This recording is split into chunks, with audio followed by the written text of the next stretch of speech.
Well, we're so glad that we are here another Thursday evening to talk about bonding in the state of Tennessee, the MSA of Nashville. So excited to be with you today. We waited a few more minutes for our friends and family to make their way, and look like we have an amazing group of folks. So we're excited about today. Let's go to the agenda slide.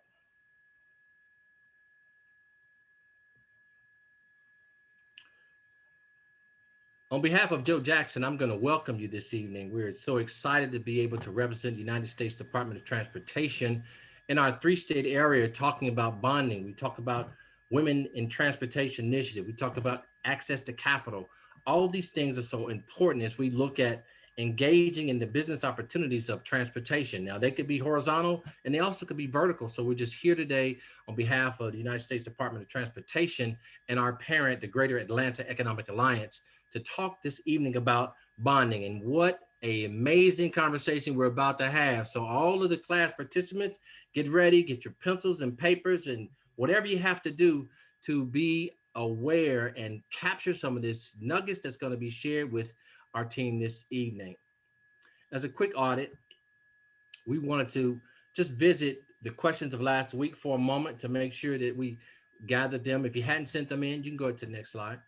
If you hadn't sent them in as of yet, thank you. We will just be so happy to get those to you tomorrow. The questions are very clear and they're very specific, if you will. So we just look for you to engage that. And if there's any conversation you want to have or questions you have about them, feel free to give us a call. We'd love to talk with you about it. We do have a couple of pictures that we haven't seen yet. We'd love to have your visual, if you will. We have an opportunity that we're looking forward to marketing you. So having that picture will definitely make us a lot stronger from a connection perspective. We have some great things. We'll share a little bit about that this evening, and as it rolls out, we'll share other things. Can you go back to the agenda side, please? So this evening, we are amazingly just gifted. We're excited. I'm just bubbling right here because we have an amazing team from Anderson, Catania, and Surety and Service. We call them AC Surety for short. They're going to bring their own flavor for introduction. Just want to just thank them publicly for what they're doing, the work they did to make this an amazing experience for those that are participating this evening. So I just wanted to make that statement. And as we go ready for what we've got an exciting opportunity for two of you this evening, and Ms. Beth is going to frame that and share that at this point. Ms. Beth, you have it. Hi there. Good evening. Our two additional people that were supposed to give their elevator pitch has not joined. 30-second elevator pitch have not joined yet. So we may have to move that toward the end. We could do that. No worries. We'll put them in where they fit in, if you will. So we're excited. These are folks that didn't get a chance to do it when we had that opportunity about 2 weeks ago. And I know they're probably practicing right now. So we'll give them that just a moment or two to get that really ready for us. And we'll put them at the end and benefit from that. They could be joining by phone. And I don't, when people join by telephone. Yes. Yeah, this is Cliff Steger, and I cannot get on the Zoom call. If I'm one of the persons you're talking about, yes, I am you're on the phone. One of them. Okay. Cliff, we're glad that you're here. If you want to do now, if you want to get the technology better so we can see your face, that'd be great. But if the phone is the best thing we have this evening, we're so excited to have that. Well, I'm joining you, but only by voice right now because I can't. That's fine. We appreciate you being here. Cliff, share something about Steger Construction. Well, you want my elevator? I'd love to hear it. Yes, sir. Hi, I'm Cliff Steger, president of Steger Construction, a general contracting firm operating out of the Middle Tennessee area since 2005. Like most GCs, we are here to help owners to expand and improve their capital investments. We're a small firm, yet able to rapidly respond to whatever your needs are. Whether new construction, interior or exterior improvements, or site improvements, we are here to make it happen. In addition to being a minority-owned company, we are also a service-disabled company with worldwide experience and would be happy to assist you in meeting your business goals. Thank you for this opportunity. We'd love the opportunity to assist you with any of your capital improvement needs. Thank you. All right. Great. Thank you for that. Anything else, Ms. And Beth, before we get into the presentation?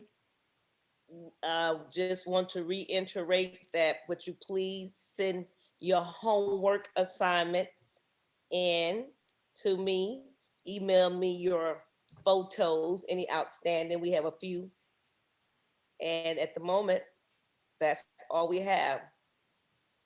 Well, that's great. We welcome that. So without any further delay, I'm going to just introduce AC Surety and Ms. Powell. I'll give it over to you, and please engage. We're just excited about what you guys are bringing for us this evening. Yes, thank you so much. You can go to the next slide for me. So again, my name is Donzaleigh Powell, and I'm actually from Nashville. So I know several are either in this area or not too far away. We're definitely so excited to be here. Want to make sure that we, like you said, pretty much drop some nuggets. So please make sure that you've got pen and paper, write your questions down. We will have a question and answer segment that's a little bit at the end. And we want to make sure that we get you all the answers and information that we can within this time period. So a little bit about myself. Like I said, from Nashville.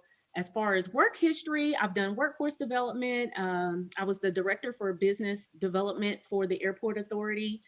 And while I was in that role, one of the reasons why I'm, again, so kind of excited to be here, I was able to see firsthand some of the barriers to small minority and women-owned businesses that were trying to excel in the area of construction specifically. And bonding played a very key role in that. So hopefully today we'll be able to offer you some information to help you to be able to move past those barriers if you have them and be able to excel regardless. So like I said, we're excited, and I'll let Chris tell a little bit about himself. Okay, so I'm Chris Smith. I work directly with Donzaleigh in Nashville, and I represent A&C Surety Services. We've been operating since 1988. We're bond only, and that means that every day we deal with bonds for construction, for other purposes, and we've developed a deep, deep, deep specialty. So when we first talked to Hebrew, excuse me, he mentioned there were 3 goals for this presentation. 1, let's help folks get their first bond. 2, let's help folks that want to grow their aggregate bonding capacity. And 3, let's help folks that are subs, but they're really striving to get into that general role, that prime contracting role. And so that's why we're here. And from that deep specialty of a bond only focus, we've developed a presentation that we think is going to be very helpful to you. So glad to be here. All right, next slide, please. So I just want to say, in my opinion, that at least, first of all, you've taken the first step. Anyone that takes time to seek out training or additional information to help grow your business, I say kudos and congratulations to you, because you're already a step ahead of many others. Next, I kind of already mentioned about making sure that you take notes. We want to make sure that we provide you with all the information that you're going to need. And we've consolidated so much of this information as compact as possible to kind of hit on the vital pieces that we feel like these are some surefire ways for you to kind of help yourself be able to obtain or increase bonding. So, and I say the big 7, I just want to call it that. So starting with your credit scoring, we'll move into management of talent, having the end game in mind as far as your company goals. So starting with the end in mind, financial reporting, lines of credit, your surety relationship, and then also some of the bond classifications. So we'll take a dive into each one of these, and we have some special guests that will also be speaking to you. So you will definitely be able to get the subject matter experts in all of these areas. Next slide, please.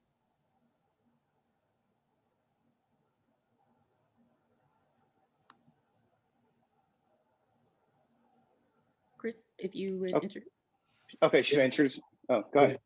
So Chris McConville is one of our special guests tonight, and Chris is a nationally recognized credit expert. And one of the things that you're going to find early, especially if you're dealing with jobs, let's say under $1 million, is that, and this may surprise you, but your credit score carries a lot of weight in the underwriting.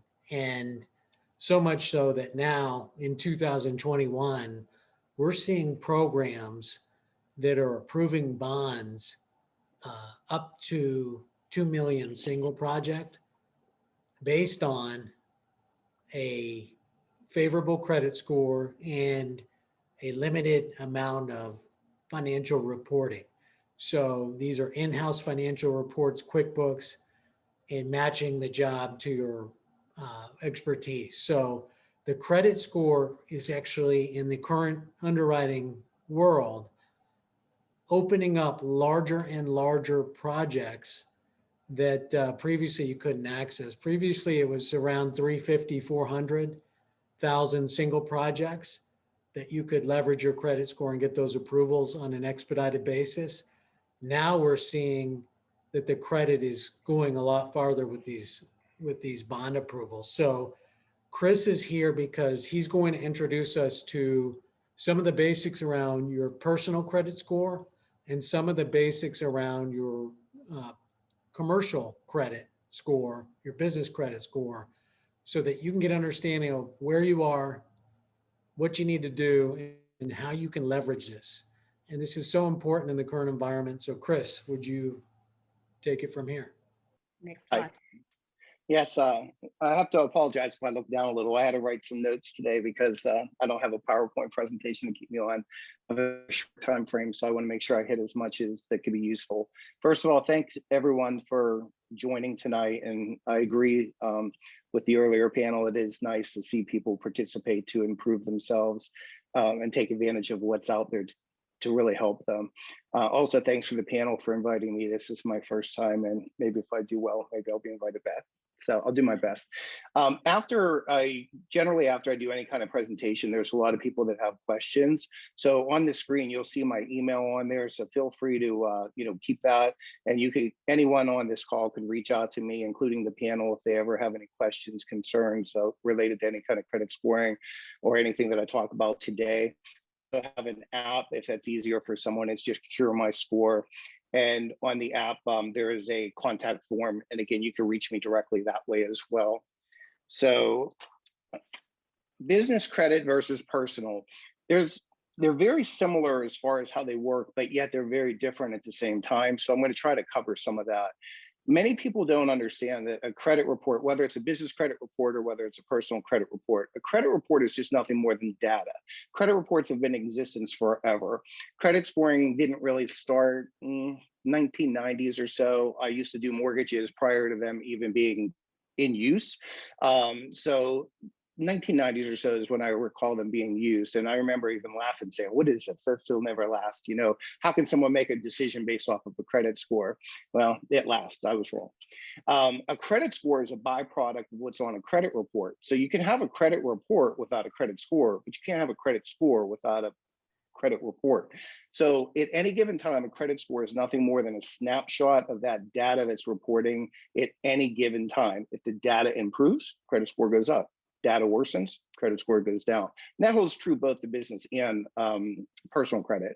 So as far as the big three in the business credit, Dun & Bradstreet, which most of you would have heard, they have what's called a PAYDEX score, which is in a range from 1 to 100. Experian is also a big player, and they have what's called an Intellis score, and they also have a range from 1 to 100. And Equifax, in my opinion, is probably the least dominant in the commercial space, but I'm not a commercial lender, so I can't guarantee that. And they have what's called a business risk score. Those scores that I told you, 1 to 100, the higher, the better, the lower, not so good. Personal credit, the big three, there's many credit reporting agencies, are actually by law called consumer reporting agencies. The big three that most of you would have heard of and what you care of is Experian, TransUnion, and Equifax. There are many scores out there. I get thousands of credit scores, from commercially available to actually built by your lenders, for example. They can build their own scoring model. The two major ones, the biggest one is called FICO, F-I-C-O, and the second biggest is called Vantage, which has been a player since about 2006. FICO is its own company, and Vantage is owned by TransUnion, Equifax, and Experian. I believe it was 2006 when they came out with that. And the idea behind it was to get a piece of the scoring puzzle, you know, as far as the revenues really. There's many different versions of each. For example, FICO themselves has approximately 50 different versions, known versions, and Vantage now currently has 4. So I told you earlier, it's a snapshot at any given time. So if any one of us had our credit report pulled right now, you have TransUnion, Equifax, and Experian. So you already have 3 sets of data. And then just on the 2 scoring models that I just told you, there's at least 54 different versions. So people will pull their hair out. Thankfully, I still have my hair, but people will pull their hair out because it's like, what score is right? Because you get all these different credit scores and people, they get so frustrated, it's unbelievable. This one's high, this one's low. I get people all the time, what happened to my credit score? Why did it drop? They didn't do anything to drop their score. It's just every version scores the data differently. Some more friendly, depending on what your situation is, and some less friendly, depending on what your situation is. So there's many, many different scores. A credit score does one thing and one thing only. It predicts the likelihood of you going delinquent, 90 days delinquent in the next 2 years. That's all it does. There's nothing more. So the lower the credit score, it's actually called rank order. The lower your credit score, the higher the probability. I'll make sure I said that right. The lower the credit score, the higher the probability of you hitting that default. The higher the credit score, the opposite. Now, it doesn't mean that anyone within that rank order is they're going to default. You can have the best credit score in the world. I literally applied for a loan recently and I had an 850 credit score at Citizens when they pulled it. They never seen it before. The guy called me like 3 times. But that doesn't mean that I won't default with Citizens. Predictability, I'm not going to. I can tell you I'm not going to, but I don't plan on it anyway. But again, it can't guarantee anything. So it's about the probability. So let's see, credit scores. Some people say they're not fair. Let me just give you a real quick example. And I'm trying to go through this quick because I have a limited amount of time. I try to give examples. So if one of you lent money to one of your cousins and they came to you and they 5 times and 5 out of 5 times they paid you back and maybe they washed your car as a thank you. If they came to you a 6th time, you're going to probably lend them money again if you have the ability to do so. You don't need their credit report or credit score to make that decision. But let's say another cousin comes to you and wants to borrow money and you say, oh, I never lent you money. So then you said, let me see if I have it to lend to you. And then you talk to 5 of your family members and 4 out of 5 of them say, whoa, he never paid us back. Well, you guys decide you're going to probably not lend your hard-earned money to that person. That's the same exact thing how credit scoring works from the lender side. They don't know you. All they know is what's on that credit report. So that's the only thing they can make a decision off of is based on what's on that credit. They don't know why a collection might be there, whether it's accurate, inaccurate. They don't know anything. All they know is that 3-digit credit score and the data that's on that credit report. That's it. As far as how you can get your credit, annualcreditreport.com is a very good source, annualcreditreport.com. Due to COVID, they now allow you, it's called annual, but it should be called weekly right now. For the last 10 months or so, they allow you to get your credit report literally once a week. There's no reason to get your credit report once a week, but that is a good source to get your credit report. It doesn't come with scores. They do offer to sell you scores, but I would never suggest buying those scores because there's plenty of places to get free scores. Experian.com is a decent place. In full disclosure, I do expert witness work in federal court, and I have been against Experian before, but they're a good company, but they do give you free credit service. So if you just went to Experian.com, they would give you what's called a FICO 8 score, which is a real score, and they give that to you for free.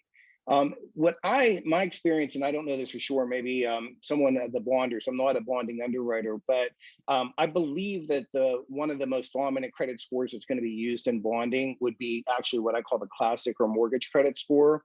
You can get that at a site called myfico.com. These are all soft inquiries. They have no impact on your credit. You do have to pay $19.95 if you want a single credit report. It's very tricky on that site. They want to get you in a subscription. If you hit while you're on that site, again, if you have questions, you can email me and I'll direct you to this because I'm going fast. But if you hit pricing, one-time report, and just choose Equifax, they have what's called a Beacon 5.0 score on there. It will also say mortgage score. And that is it's as legit as can be. And again, a bonding company may use a different score, but you may want to look into that score if you're trying to determine where you're at now.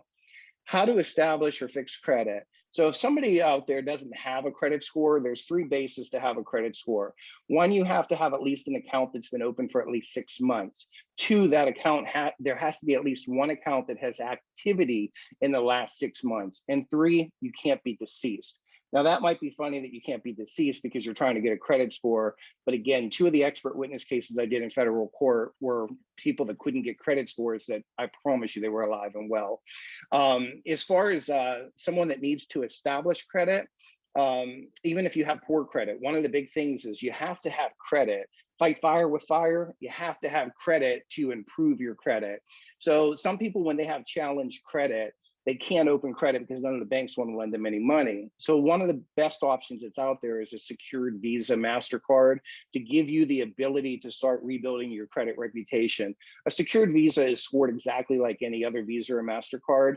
It doesn't matter that it's secured, but by pledging as little as $200, it's sort of like how a car lender holds your car title until you pay the note off. By pledging $200 into a savings account, it's just a Visa. It's not a prepaid Visa, it's a Visa. If you charge $5, you're gonna get a bill at the end of the month with a due date. You wanna make sure that you pay the bills on time. No more late payments. If you had late payments in the past, there's nothing about a credit score that goes with new late payments and healthy credit scores. So you have to pay your bills on time and be very careful to avoid collections. Collections can hit the best bill payers ever. So be very careful. If you change from your cable company, for example, that equipment belongs to them. If you don't return the remote control, you're going to get a $200 collection. You don't want the remote control and you don't want the collection. Medical bills get the best of all the bill payers. If you have medical, some of these copays are very high. If you have something that you can't afford to pay at that time because of a copay or a deductible, just make arrangements with the doctor or the physician. And as long as you agree, if they accept $50 a month, as long as you pay it, you should never get sold to the third-party debt collectors. That's the key thing, is staying away from that. Let's see what else I have here. Professional. Okay. Business credit is also business credit. If you have business credit, you want to get business credit. One of the challenges in business credit is many creditors do not report. And if they don't report to Dun & Bradstreet, Experian, or Equifax, there is nothing to score. So that has been a challenge, and it's always been a challenge. But if the ones that do report, you want to also, again, make sure you have to have companies that report. B, make sure that you pay them on time. And it's a little different in the business world. So if, for example, if you had a 30-day net bill, feel free, if you have the money, pay it off in 3 days if you can. I mean, that's a little bit accelerated payments can help you on those scores. Unlike in personal credit, you either pay it on time or you don't pay it on time. Don't think there's really any type of bonuses for paying anything off early. And guys, I want to make sure you understand what's not in part of a score. Some people just they just don't understand. Race, gender, employment status, income, assets, your religion, your education, where you live. None of that is included in a credit score. And I want to just give you a quick example. When my daughter was at Ohio University working 8 hours a week at $8 an hour, she had a higher credit score than a major news executive that needed help because of medical bills. This guy made multiple millions of dollars a year. My point is, this person was very wealthy. My daughter was barely having money to buy a soda or whatever, yet she had a higher credit score. So your income, it doesn't matter whatsoever. The cost of bad credit, Chris mentioned this earlier a little bit. On a consumer basis, meaning your personal life, like for example, on an auto loan, I did an example with just a single $20,000 car loan over 72 months. Someone with very bad credit would pay up to $12,024 more for that $20,000 car than someone such as myself with very good credit. So it's called risk-based pricing. The worse your credit, if they're going to grant you any credit, they're going to charge you more. This also applies to mortgages. People are stuck in renting. They want to buy homes. They can't build up equity. They can't build up appreciation. They can't truly build up wealth. As I'm sitting here in a property that I recently bought, most of my family wealth, meaning myself and my wife, has come from owning real estate. I've owned more than 30 homes in my life, and the real estate it's the credit just holds you back. I mean, it just really does. Basically, lack of access to credit. For business owners, I actually took a second to write down the definition of an asset: a useful or valuable thing, person, or quality. Good credit is an asset for that business and business owners. I know Craig is going to speak to you a little bit about balance sheets and all this other stuff on how on the accounting side is going to work. Let me tell you guys, your credit in your credit profile, I can't stress, and Chris briefly mentioned it earlier, it is truly an asset for your business and for the business owners, as well as for the business themselves. And again, in my particular line of business, I have talked to many business owners, very more savvy than me in business. And let me tell you, they could have gone a long way, and they either failed or they certainly didn't reach their true potential by not having availability, whether it's availability of funding, capital, or whether it's availability to bonding like you guys. Okay, I'm on my last page, so I'm almost done, thank you. My role basically is I teach credit and I help consumers, similar to this call, whether they're business owners or just regular consumers, on both credit scoring and profiles. I teach credit every day, that every action has a reaction to a credit score. Many try to improve their own on their credit on their own, and they tell me, I hear it all the time, oh, I did this, this, and that. And I'm thinking, oh boy, you know, I don't know where you got that. Oh, the internet. Well, let me give everyone a little clue out there. The internet may not always be true, what you read. So just be careful.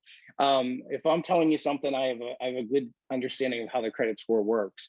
Scoring is unique. There's no one plan that fits all. So what happens to me could be, every reaction has something different in the credit world. So what, you know, if I had a 30-day late, for example, it's going to impact my credit different than someone else that's on this call today. There's no credit action whatsoever that has fixed points. Again, I read something not too long ago that an inquiry, a hard inquiry, costs 1.6 points. It's the most ridiculous thing I've ever heard in my life. First of all, there's no fractional in credit scoring. Secondly, there is no given amount of points that any particular action has. It's called variable weighted. Again, an inquiry for me may have no impact on my credit, whereas an inquiry for someone else may have a large impact on their credit. Credit scoring is also dynamic. It's always changing. That's why you see your credit scores change. You may say, I didn't do anything wrong. I didn't miss any payments. All right, well, you know, you might have used your credit card or something, or you might have, you know, opened a new credit, or you might have applied for credit, or you might have had older credit. You know, there's a lot of things that go into that helps you. Another thing, the higher you are, the farther you fall. I just want to really give a quick example on this because it's really important to understand this. I'm going to give you this is just a fake example. So my wife and I just on the 1st, we had our 29th anniversary. And if I asked her last night, out of a score of 850, 300 to 850, 850 being a top, what is my honesty score in my relationship with my wife? I would have absolutely had an 850. Perfect. I built that over 29 years. Let's say, for example, I woke up this morning and I see my wife, a funny look on her face, and she's all upset at me, and she finds out I lied to her about something. Now, trust me, I didn't, but let's say that I did. If in fact that was the case, just imagine what happened to that honesty score that I just had. Anyone out there with a spouse probably knows the answer. It would have greatly gone down, right? I hear people all the time, my credit score used to be so perfect, and I had this stupid $5 medical collection, and my credit score dropped over 100 points. Guys, it's just how it works. You build a lifetime, whether it's a relationship, whether it's a friendship, you build a lifetime, or credit scoring, you build a lifetime for this, but it can be gone within seconds. I mean, it's really unforgiving. And I want to give you one tip, and then there's one thing that I forgot to tell you. It's very important, I want to tell you. But one tip, and I never in my life, one of the first things I ever learned when I got out of college, and somebody told me this, if you could prove to the banks that you don't need them, they all want to lend you money. No disrespect to any bankers or banks. It applies indirectly to bonding as well, meaning that if you have good open credit, if you have available credit, if you're using the credit system right, the bankers want to give you money. They'll give you more and more and more. If you're maxed out on credit, if you're missing payments, then you scare them and they don't want to lend you money. So the key is to make sure that you do your best to have the highest and best credit profile. And by having good payment history, low debt, that's going to increase your credit scores as well. And one thing that I forgot to cover, and then I'll be finished, is there's a lot of other sites out there, Credit Karma being one of those. There's many financial tech companies, I call them. They're if you think about it, Credit Karma, and no disrespect to any company or anything else, I'm just giving you a heads up. They're a marketing company. They're not a credit reporting company. They give you access to Vantage 3.0 scores for free.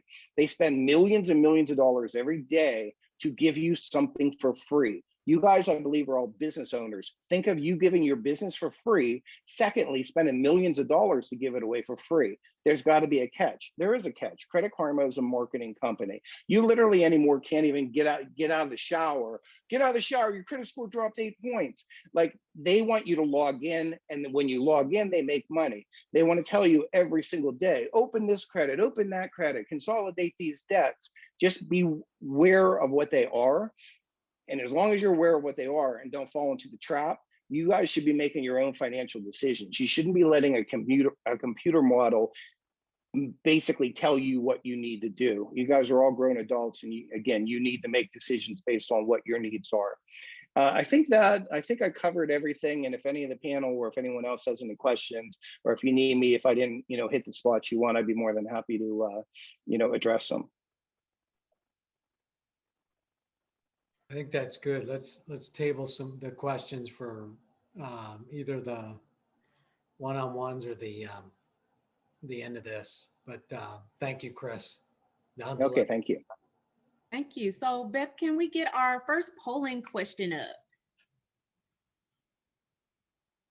If you all can answer this, we're going to give you approximately a minute. Just choose which one you think is the best option.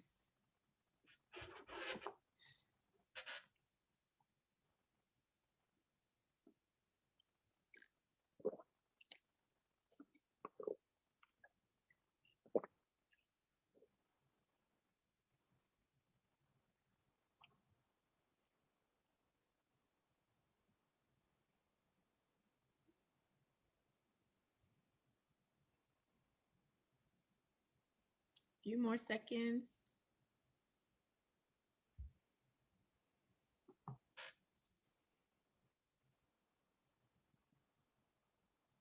All right, hopefully you're done by now. So the question was, which of the following factors is the most important factor to determine your bonding capacity? We've got working capital, net worth, credit score, past project performance, and management team.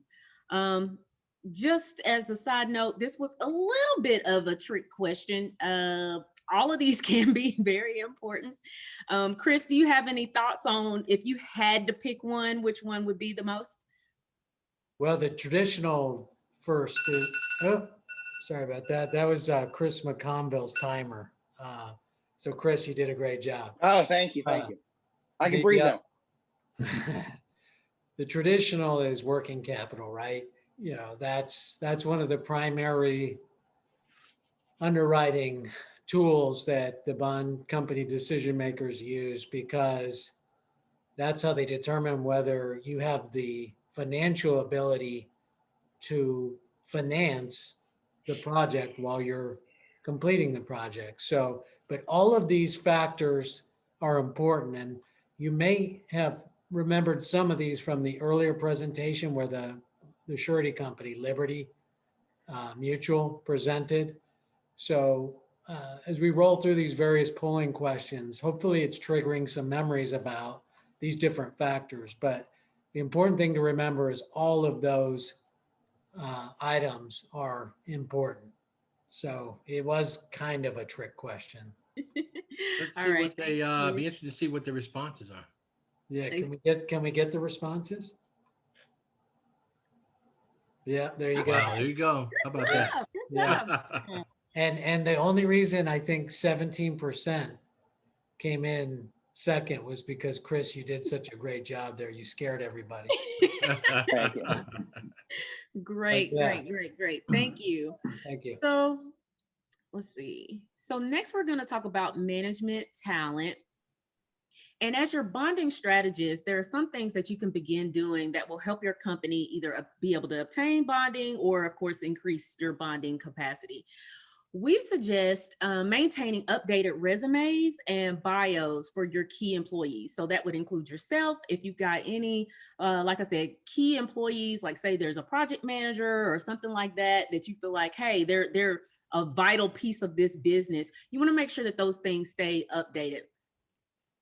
Also, I like to say, don't forget the extra stuff. So for instance, let's say that your organization participates, they're in memberships of quality organizations, or your company goes and volunteers. Keep track of those things. And even as, again, as you as individuals, keep track of your own things that you've done. Let's say you have achievements, or your company wins an award for participating or doing whatnot. Keep a list of those things and any documents that you can compile to kind of be able to show down the road who you are, who your staff are, and be able to represent what your character is like. Now, I'm sure you're saying, why do I need to do all this? I'm busy. I have a job to do. There's a million things going on in a day. So totally understand. But what we're trying to do is just try to get you to differentiate yourself from the other companies. So for me, just to kind of visualize, just imagine that you were a painter. Let's just use you're a painter, and you want to paint a picture of your business. And right now you've got a blank canvas, but you want to turn it into a masterpiece. I think Chris mentioned earlier, there's people that don't know you at all that could be looking at your information. So they could be looking at your credit score, they could be looking at your financials, things like that. So you're trying to do more of a holistic version of how can I place my business in the best light and make sure that I have a quality company that people are able to determine, oh yeah, I'm willing to take a chance, or yeah, oh, they've got it all together, or they don't have it together, but because I see all of these other factors, I'm going to go ahead and go with them. So just make sure that you keep track of those things. So make sure that you're looking at how do you want that picture to look? Why do you want to have a well-rounded company? Is it the solid craftsmanship? Is it your financials? Is it your leadership ability? Think about those things and how can you exude excellence, okay? Now, as far as kind of setting yourself apart, we want to help you to be able to do that. And it matters because just think about it. Like you said, let's say you have sureties, you have bankers, you have all of these other people that are taking a look at your business. We want to make sure that the picture is very clear. It's clear that you're consistent. It's clear that you're able to finish a job. All of these factors can weigh in. So even though we just had that polling question that talked about some of the major things or the more traditional things that are definitely looked at, others can be evaluated as well. And so we want to make sure, again, that you try to hit A pluses as much as possible on any of those items that you're able to be strong in. Now, for us as a bonding company, we are looking like when we're able to assess your business, of course, we want to be fully aware of everything that's going on, and we want to clearly know your vision. That helps us to be able to determine different routes that might make sense for your business and make sure that things are kind of customized.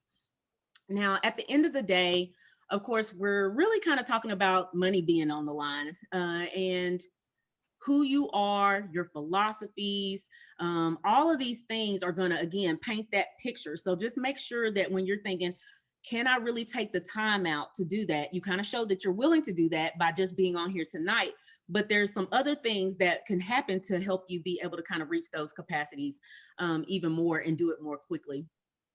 So we want to make sure that you're leaving a positive impression and to underwriters, and we want to show your dedication again to excellence, like I was saying. Another thing, kind of a major item that is really good for you to do is creating a detailed summary of your past projects. So for instance, go over some of your past projects that you've been working on and really try to be as detailed as possible in creating a summary of each one. Think about, were they completed? Were they timely? And how can you kind of showcase that information again in a positive light? So just making sure that you get something detailed already so that you don't wait till the last minute and someone asks, hey, well, what have you done before? You need to know those things, or you need to have access to be able to have those resources available. That way you're able to respond quickly. Oh, yes, we did X, Y, and Z, and this is how successful it was. We would love to reach out and do this project. We know that we would be able to accomplish it. All right. It also will help with um, showing what responsibilities that you've had before, and again, being able to kind of emphasize your current capabilities. We also suggest providing an organizational chart to your bonding consultants, because that will help us be able to know how does the information flow, who has what responsibilities, and what's your company structure like. It's just really good to have a good idea of how things operate within your business, because a lot of people do things differently. So the more that we're aware of how you operate, we'll kind of know, again, that more specialized techniques as far as getting you the resources that you need. And lastly, of course, we want you to start building a great relationship with your bonding company. One of the things that you can do in order to do that is be proactive in scheduling kind of times. I call it like a touch base throughout the year. You want to stay kind of fresh on someone's mind. You want to you want to make sure that you're kind of I'd say at least twice a year, might be a little bit more just depending on what you've got going on, but just make sure that your bonding agency is aware of what you're doing, where you're going, any changes to key staff, maybe you have a promotion or you bring someone new in. Just make sure that you keep people updated with that. And also, I'll just mention, thankfully, both Chris and I, we do have an extensive background as far as business development, and we're always looking to share opportunities. So one of the things that I appreciate about Anderson and Catania is their overall general work philosophy of, we're in this to create long-lasting relationships. So we're not just the standard, hey, you need a bond, I only talk to you when you need a bond, we get you the bond and that's it, I don't talk to you for 3 more years until you need a bond again. No, we're really trying to be more involved in that and provide supports all the way throughout. Seeing you successful basically is going to make us successful. So that's what we're looking to do. Next slide, please.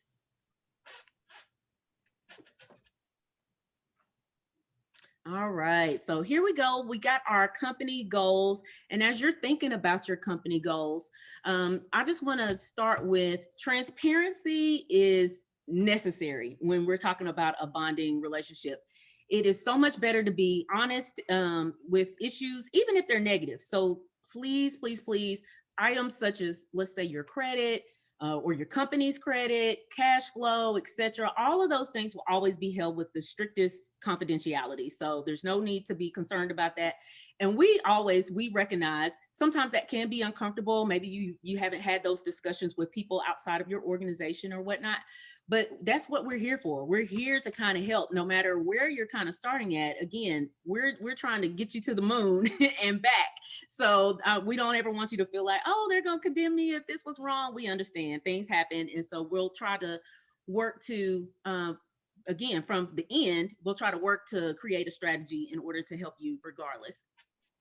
Now, your goals should definitely be clear. And I kind of talked about that a little bit before, but trying to really define, is there a certain area that your company really wants to focus on? Or there's certain types of projects, or there's some that you just don't want to take? So really looking at what are your goals as a company? And I want you to evaluate kind of where you are currently, and then determine what's a realistic goal. But in addition to what's your realistic goal, what's also kind of a stretch goal? So to me, a stretch goal is kind of that aspirational goal of where you would like to see your company. It's more that big picture sometimes. And when you're doing that, so you start where you are now. You create where you feel like realistically, okay, within a year, 3 years, this is where I'm trying to get to. And then you also kind of see a little bit further out, hey, if I was to really stay on my game, if I was to really ramp things up, I think that I could get here. So also have that kind of in your mind, and make sure that you're communicating that to your bonding company. Kind of that utopia or that perfect world, if you were to have it, just so that we're aware. That way, if we see opportunities again, we'd be able to share.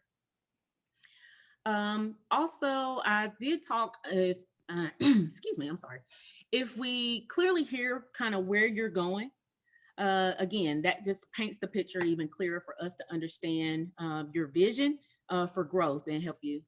Now, I like the catchphrase, teamwork makes the dream work. I'm sure most people have heard of that, but it really is true. And I'll revert back to when I was at the airport authority. One of the things that I saw, and I will mention, I had a role where I was not only working with the quasi-government, so with the airport authority, I was on their behalf. I was kind of in a liaison role a little bit, working with the prime contractors, working with the small businesses, and really just evaluating, you know, on a case-by-case basis what was going on. And it's really important that a lot of the businesses were so highly skilled at what they did. So craftsmanship, excellent. All of those things, but sometimes they lacked either the back office support. You know, we understand sometimes businesses start off small, and so you're kind of doing multiple jobs, so we get it. So, but we really want you to get to where you make a determination. Hey, do I need to invest in having a subject matter expert in some of these areas in order to really start to catapult your business? So make sure that you're thinking about those things. And as I mentioned earlier, we start with the end goal in mind and then work backwards in order to determine how the goal can actually be obtained. And one of the key things that I want you to think about, and you can think about it while we're on here, but then also afterwards for sure, and you might even get with your team, is think about what's your why? Why did you even start this business? Why? What drives you? What makes you want to jump out of the bed in the morning and say, hey, I'm headed to work. This is what I want to do. And what values do you stand on or do you seek from others? When you're clear about your why, it kind of shows that you thoroughly thought out your business. You've kind of really taken the time to say, this is why I'm in this, and I am in it for the long haul. Okay. And just think about it. People want to see that you're genuine. That's whomever, even the bankers and the creditors and all of that, they still take a look at those things. That's one of the reasons, again, that we're wanting to showcase or paint that picture showing character and everything about you. So just think about it. If someone comes to you and they're passionate about something and they're really trying hard, how do you respond? Typically, you want to help them. Like, it kind of just shows through. And this isn't anything that you have to be fake about. This is just you having goals and things that you want to do. So again, we just want to make sure that we're looking at how can we differentiate you. So looking at things such as your completion rate with no liquidated damages, maybe use of technology, steady project size, revenue growth, things like that, your team approach, again, members of maybe well-respected organizations. Those are things that you can consider when you're thinking about how can you kind of stand out above some of the others. All right, and right now we're going to go ahead and roll into our second polling question. So Ms. Beth, if you could get that up for us. All right, we're going to give you another minute for you all to select on that one.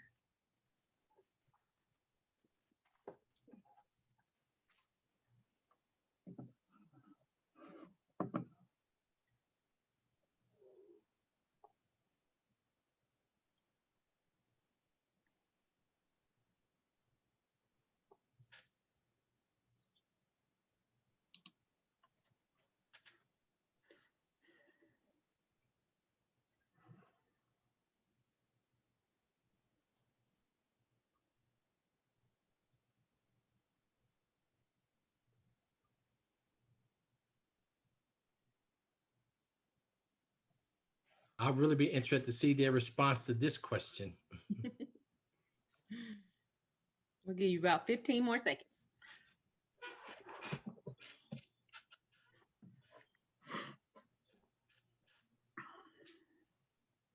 All right, so hopefully you've got your answers in by now. The question was, how does obtaining an aggregate surety bond program benefit a contractor? It allows contractors to pursue multiple bonded jobs simultaneously. Oh, well, I got it. Helps contractors make decisions about what opportunities to pursue to maximize profits. Helps contractors manage the earnings that must be retained in the company. Improves marketing to owners and primes. And the last option was sets a single project limit to guide the contractor's bid selection process. Oh, let's see what we have here. All right. So I will admit, this was a little bit of a trick question too. So, Chris, do you have any thoughts on this one? Yes, I do. Okay, I'm just to be transparent since we're trying to improve our transparency tonight. I chose the second answer because although all of these answers are correct, it's about maximizing profits and about making decisions about in real time which opportunities make the most sense, right? And the aggregate bonding capacity allows you to do that. It allows you to look at your backlog, look at your cost to complete, and make a decision about upcoming opportunities based on being able to access the required level of bonding capacity, bonding credit. So, but all of them are correct. But if you're thinking maximize profits, I think you're ahead of the game tonight. Yeah, so you all are on it tonight. Good job. Let's go to the next slide for me, please. And Chris, if you would get us into the classification. Classification. Okay, this is something interesting. It's a detail that you probably have not heard. And if you have heard it and you are taking advantage of it, I think you deserve a lot of credit because there are two different worlds in bonding. And so when you approach a bonding agent or broker like me, or you may not know this. So I really want you all to, regardless of whether somebody brings this up, ask this question. So let's break it up. The actual words are contract surety versus commercial surety. But let's say contract surety, to simplify, means bricks and sticks, okay? And let's say commercial means everything else, service, supply of manufactured goods, miscellaneous types of bonds. Like if you're an electrician, you need a license bond to carry your license. The difference in the underwriting approach that the bonding companies apply to these two different worlds, contract versus commercial, is very, very substantial. It could mean the difference between more capacity. It could mean the difference between lower rates. It could mean the difference between a less strenuous review of your balance sheet and your working capital and your net worth. It could mean finding a more supportive surety relationship. And I'm not exaggerating these points.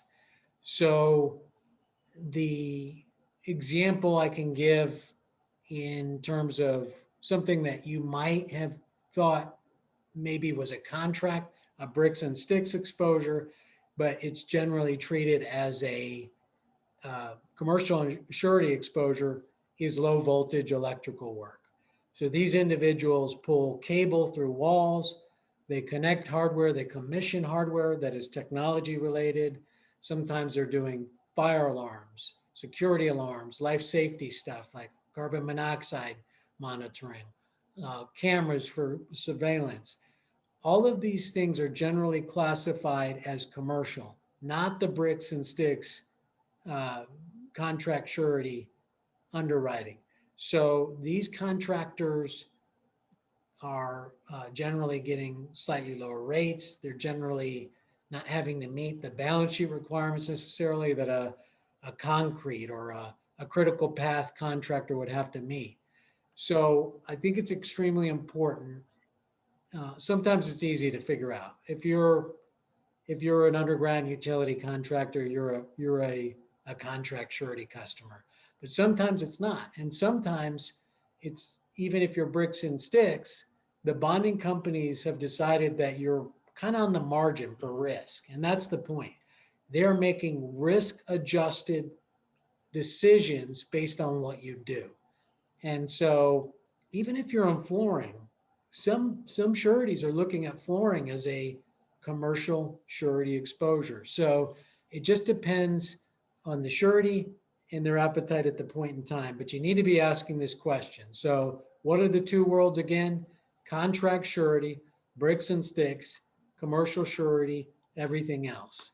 And anything you can do to make sure that you're in the right world, the right universe, is going to ultimately benefit you in terms of your bonding capacity and the terms of the approvals and the rates that are applied to your bonds. Next slide, please.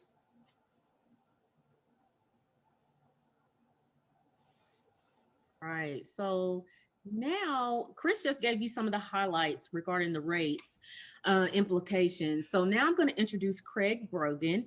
And not only does Craig have over 30 years of experience in construction accounting, he frequently speaks to emerging contractors on behalf of Clark Construction Strategic Partnership Program. So I'm definitely looking forward to hearing what he has to say. Craig, if you could take it away for me. Great, thank you. I appreciate that. Next slide. And as Donzaleigh mentioned, I have about 30 years of experience working with contractors. I've been fortunate enough to see contractors that, you know, when I met them, they were doing $100,000 worth of work. Maybe 5 years later, they're doing upwards of $10 million worth of work. And that's just not one example. We look at our clients and we've got many, many examples of that. And some of the things I'm going to touch on tonight is, you know, from a financial standpoint, the items that are really opening the doors so companies can grow like that. And what do we need to do to kind of set ourselves in a position to grow like that? So I'm going to touch on three really factors or items that are specific to the construction industry that I think are important to cover regarding financial statements or financial reporting for contractors. Number one, your industry from a financial reporting standpoint is unique. It's unlike any other. So you're not going to see contractor financial statements being similar to any other industry. And I point that out because if the financial statements are incorrect or poorly done, those that know your industry well, they pick up on that pretty quickly. The other thing is the importance of your financial statements. I think unlike any other industry, if you get to a certain level, you have many individuals or companies internally and externally that are looking at your financial statements. So the importance of those, I can't impress upon anybody enough. Because you really have more than any other industry, you have a great deal of kind of outsiders or external companies that are looking at those or want to look at those financial statements. So if you put those two together, that's you think about those two items, you really need advisors that really know your industry, know construction.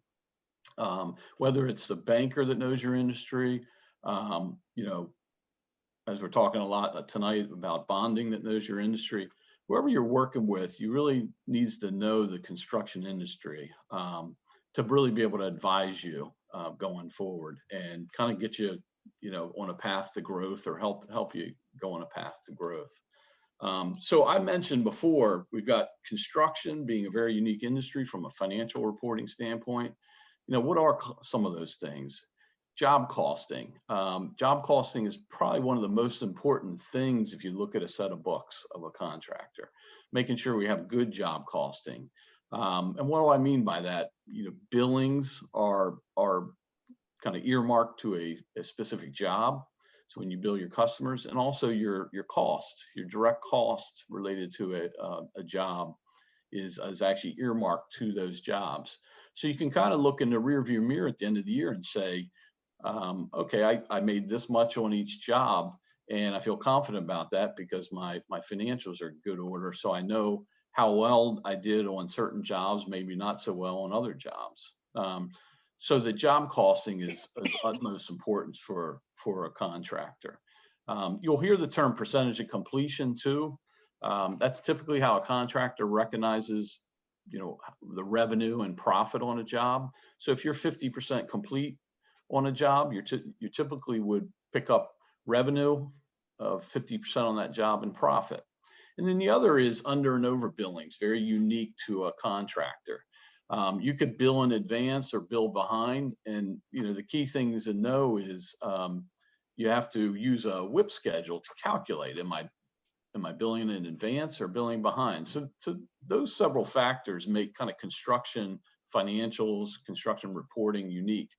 And anybody that is immersed in the construction industry, if they see those kind of characteristics within your set of books, they see those things are done well, they know they have good, reliable financial statements kind of to kind of base their decisions on. So sometimes as companies grow, they don't see the importance necessarily of those financial statements. So I will get the question periodically, well, this kind of satisfies, the tax return requirements, why are we too concerned about, receivables being exactly on, or job costing, or the WIP schedule?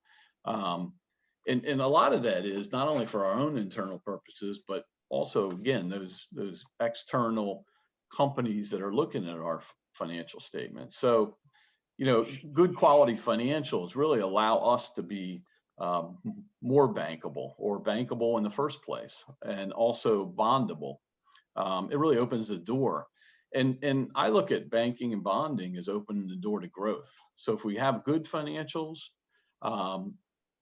then we've got, from a banking and bonding standpoint, those that can rely on those financial statements, and it really opens the door then for our companies to grow. And I point this out because I've really seen this to be maybe the #1 key for companies and clients of ours to be able to grow. It's real important to be able to perform on the jobs out in the field. But I've seen companies that perform great, just do a great job, great work product, but they do $1.5 million every year, and they've been doing $1.5 million about for 10 years. And until that bonding and banking opens up, it really, if you don't have that, it hinders the growth. So no matter how good you're doing out in the field, how profitable you are, if you don't have kind of good financials to hand over to those kind of external companies that are going to give you banking and bonding, then you're really limited, no matter how well you do in terms of running the jobs. So I see a lot of times companies are they are hesitant to put money towards having a good set of books or having financial statements done every year. But I look at it, Chris had pointed out good credit rating is, you could deem that as an asset. I also look at, you're just having a good set of books, having good financial statements, being able to rely on it as also kind of an asset. It might cost you a little bit, but it really opens the doors and opens the doors of more profits. And I've just seen it too many times. So I look at it as bad financial statements, or not really caring about the financial statements, going to hurt growth, hurt working capital. And sometimes people see their books as kind of an afterthought. It's amazing what just a little bit of cost put towards a good set of books will really, you talk about a return on investment. I see it time and time again. So if you think about it, your financial statements really tell a financial kind of story about your company to anybody else, whether it's those within your company that you share the financial statements from them, or anybody outside the company you're going to share your financial statements with. A lot of our clients, if I talk to them at the end of the year and say, we talk about the financials for the previous year, they may have shared those financial statements with 10 different companies, vendors, suppliers, what have you. So you could imagine 10 different companies are relying on those numbers. And as I'll point out, there's a lot of just kind of small things we can do to have a good, accurate set of financial statements that just make a world of difference. So, think of it as you're providing an accurate picture of the company, to those not only insiders, but outsiders to the company, and primarily bonding and banking. So who uses them? Who uses those financial statements? And that may not be apparent, early on, but as you grow, a lot of companies end up using your financial statements as you really see growth in your company. But I think of it this way: the people who use your financial statements are the ones that can really help you grow. Okay, so let's talk about some external sources or external users of your financial statements. Certainly, sureties and bonding companies are a big user of financial statements. I put them first because I would say they're probably more scrutinizing of the financial statements than any other user. Second comes bankers. Bankers, again, they're putting a line of credit out there. They're giving you a term loan. Those financial statements are utmost importance. And then vendors, periodically, we'll have clients that do share financial information with vendors. And then you might have some private financing. Maybe even a relative has invested in the company. You'll end up sharing those with them.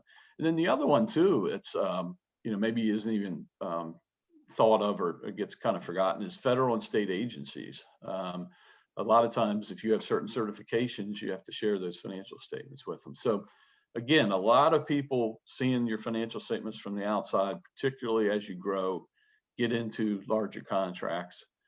Those become more and more important. The internal users, you might have, not only you as an owner are using those financial statements, but you may have other stockholders. The other thing that's to keep in mind is, it's not just checking a box, well, I finished it up, but your internal financial statements can really be used to make sure your estimating is being done properly. So by looking at and I always think of it as looking in the rearview mirror, right? When you look at your financial statements, you're kind of looking in the rearview mirror. What did we do in the past? Well, that's kind of helpful to gauge what the future is going to look like. And there's two things you can use in estimating, at least two, is your labor burden rate and your overhead rate. But you have to have good financials to be able to pull that information out of your financials and use it for estimating. So many times I talk to clients and they're saying, I used 10% for my overhead, or I used 10% for my labor burden.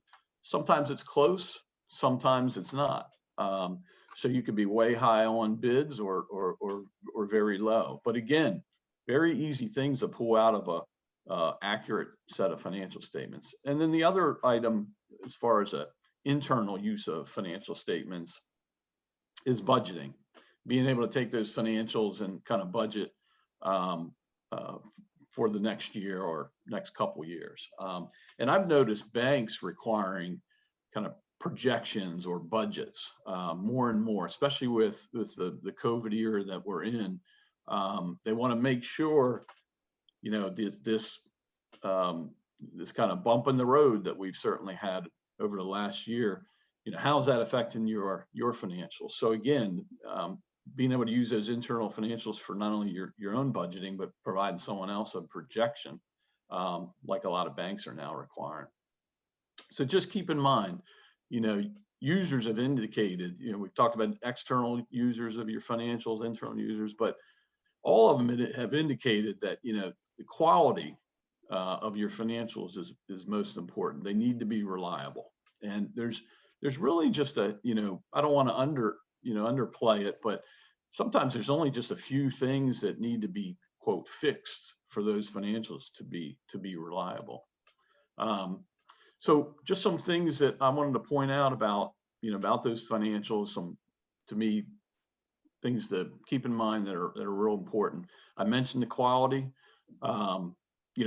Again, quality means, if you've got an internal bookkeeper handling your books, you want to make sure that individual understands the industry, understands construction. There's little nuances. They can certainly learn it, but there's little nuances that are important about your industry that makes it important that they understand how to run a set of books for not just any business, but for a contractor. And keep in mind, your financials, others are pulling information out of there. Chris had mentioned before about working capital. I've seen numerous occasions just this year where I've seen financials that someone may have, produced just for tax purposes, right? And they try to hand those off also to a bank or a bonding company. Well, it actually hurts them because they're not including their accounts receivable and they're not including other positives in their financial statements. They're just including what I reported on my tax return. Well, that hurts your working capital. And if it hurts your working capital, it hurts your bondability and it hurts your bankability. And again, these are easy fixes. They really are. But the important things is to really focus on the quality of not only your internal financial statements, but quality of someone who's maybe a third party, a CPA that's coming in and kind of putting their stamp of approval on your financials. The other thing too, to keep in mind, you can pretty easily find industry information out there to compare your financials to others in your industry. So if you're an electrical contractor doing $2 million worth of revenue, there's industry stats out there that you're able to take your internal financials and compare to. And it's very eye-opening. I would tell you that when we sit down with clients to kind of go over, what's the industry norm versus what are we doing as a company. And then it really gives us information. How do we do on those jobs? Sometimes clients will look at their jobs at the end of the year and say, the larger jobs we did well on. It's the smaller jobs that we didn't do so well, not as well as I thought. So I look at it and say, a lot of companies have like a sweet spot. Well, if you don't have job costing to kind of tell you that, or proper job costing, it's tough to see those things. So I've had clients before that say, we're just set up just a little too big for jobs under X amount of dollars. And it doesn't really hit them until they kind of look in that rear view mirror and look at their financial statements and say, their job schedules and say, the jobs under 20,000, we didn't do any better than the jobs percentage wise than the jobs, above 20,000. And so, you kind of expect the smaller jobs have better gross profit margin. So we didn't. So those kind of things are very telling when you look at your own financial statements. And then again, it gives you insight as far as your labor rates, overhead rates, also, for estimating. And in times where times are tough, I remember 2008 particularly, I had a couple clients, we were, they were happy if they broke even. It was a tough year for them. I think 7, 8, 9 were some tough years for contractors. So you can use your financial statements to figure out, what is my break-even point? Take my fixed costs into consideration. So I also have clients that use their job schedules to determine, employee performance and maybe bonuses to employees. So again, it gives you, insight just kind of beyond the overall picture of, how did one individual who's managing, certain jobs, how did they do? And it also, your work in progress schedule also gives you insight as to what your backlog is. So we always look at backlog, certainly throughout the year, but definitely at the end of the year. And we can look at the backlog and kind of predict what what kind of volume we're going to do and what kind of profits we're going to see going into next year. So all this financial information that, seems like maybe isn't very important at times to have it kind of tied out real well. I could go through a list of about 20 important items that it could affect you just internally in the company in terms of making decisions going forward. Okay. So that kind of brings you to, when we get into banking and bonding, certainly beyond a certain level, there's having a CPA that knows your industry and how important it is. So when you start having to provide financial statements, if you haven't already, to as a requirement to third parties, banking, bonding, you may be asked then to have a reviewed financial statement or a compiled financial statement. Probably unlikely, but at some point, maybe audited financial statement. Those are kind of the three levels of service a CPA would provide. You've got audited, reviewed, and then compilation.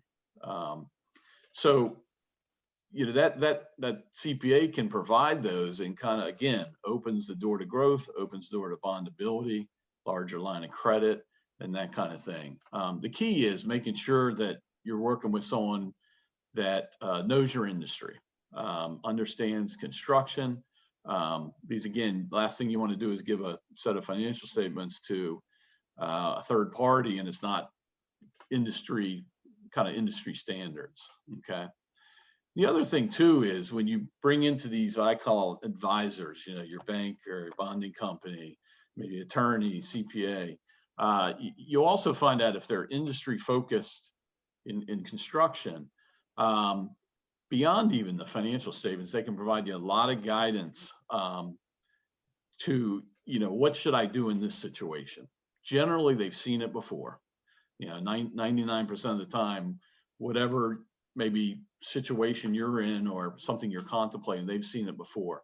So a lot of times someone that's industry focused in construction is going to be able to give you a 5-minute answer that sometimes people never get that answer. They're looking for a couple years.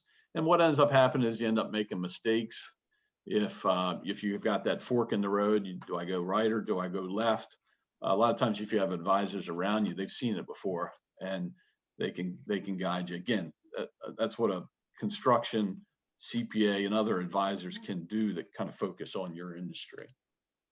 Okay, so kind of to close, I thought about, you know, what are a couple things? Where do we take this and what should we be doing from here? Where do we take this information?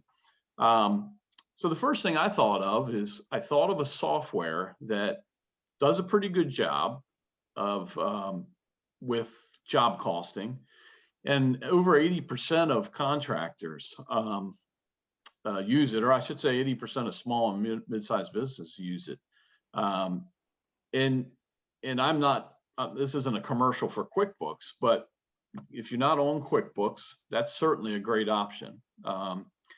You know, you may get to the point where you kind of outgrow QuickBooks and there's other options out there, but QuickBooks is a great option. It does a good job in terms of job costing.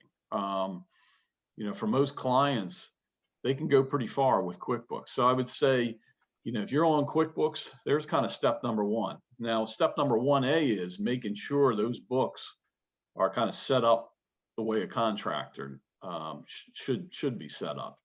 Your job costing, your earmarking your costs to whether they're direct cost or overhead cost. But that QuickBooks is a good first step. There's other software out there. I point out QuickBooks because my familiarity with it, and certainly the rest, you know, many companies that are familiar with it, that, you know, there's over 80% use it. Then the second one is making sure your internal bookkeeping, whoever's handling that, has some training in construction financial statements. And that aspect of it, it's pretty easy to get someone has maybe a good foundation to kind of understand, okay, what do I need to do that's unique to construction? So getting that internal bookkeeper or accountant kind of up to speed if they're not already understanding how those books should be kept in accordance, you know, with your industry. And the other is your other team members, the advisors I talked about, making sure your advisors are also focused on your industry. It's very, very important. You know, whether it's your banker, whether, you know, certainly bonding company, and your attorney. And a lot of times it's just simply asking the question, how many contractors do you work with? And you'll know from the answer. But if someone asks me how many car dealerships I work with, it's 0. You know, and I'm not fit to represent car dealerships. It's outside of my expertise. Same with others that are going to advise you. You want to make sure they really know your industry well. So those are the 3 things I would say is takeaways that kind of make sure you work on, say, over the next couple weeks for sure. Okay. Great. Thank you so much, Craig. That was awesome. Miss Beth, can we get the next slide, please? And Chris, if you could talk to us a little bit about lines of credit.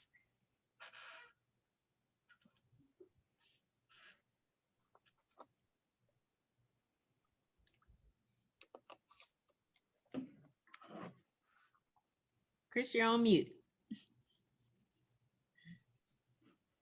Man, I just said some really valuable stuff there. Okay. When we put this slide presentation, we invited Chris and Craig. Our intent was to show you that there are financial factors and there are non-financial factors that impact your ability to get access to bonding and grow your bonding capacity. So we're getting close to the end here, but what I hope you're going to take away from this is if you spend a little bit of time working on your business, it's going to return for you, and it's going to return in a big way. So Craig is on the financial reporting side. Chris is on the credit reporting side. Those are hugely important issues, but it's also important that you're communicating what you're trying to accomplish, what makes you different and unique, and that you're expressing why you're so passionate about this business. So just a little step back there. So bank line of credit. The surety companies love it when you have this. They love it because it's a signal that you are prepared, that you have a facility, a credit facility, in case something is needed from a working capital standpoint or otherwise.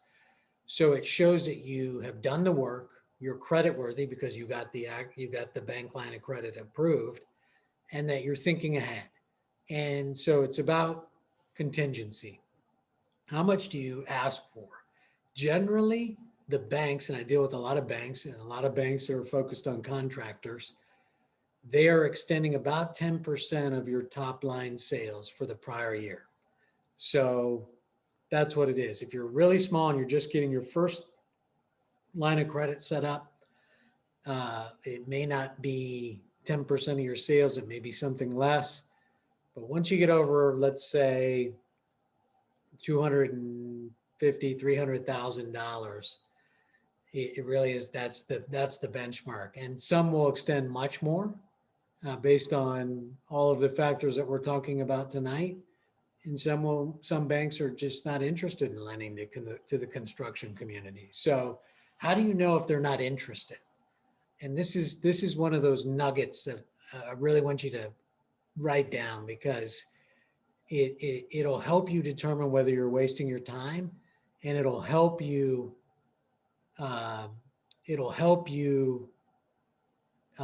have an intelligent conversation with a bank, whether it's a small community bank or Bank of America. And here it is. You need to ask them whether they lend against, quote, bonded receivables. These are receivables that are running on bonded jobs that require bonds. And not all banks do. And some banks will lend 100%. Some banks will lend 10% against a bonded receivable. So you need to ask the question, because when these banks look at your financials and they make a decision about approving a line of credit, they're looking for the collateral. What are you going to provide to the bank to collateralize the line of credit? And banks are different from bonding company. Banks offer what is called secured credit. In other words, they take a security interest, they take a lien against specific assets that your company owns. Bonding companies don't do that. Bonding is unsecured credit. So what happens is the bonding companies, you enter into a relationship, you sign an indemnification agreement, but it's not securitizing particular assets. Banks do the opposite. So when banks are looking at bonded receivables, they if something goes wrong or gets sideways and they get concerned about your financial health, they cannot secure those bonded receivables with a lien. The bonding companies have the first lien on those bonded receivables. So that's why they have varying degrees of interest in lending to the construction community. And that's why even if they do approve a loan, let's say they give you $1 million line of credit, you may not be able to borrow against that fully at a point in time if they're not willing to lend on bonded receivables. So that's a huge point. Many people have never heard that before, I'm sure. And it's important to make sure that you're working with, again, with a bank that understands the industry, the construction industry, and they're lending in a favorable manner. So next slide, please.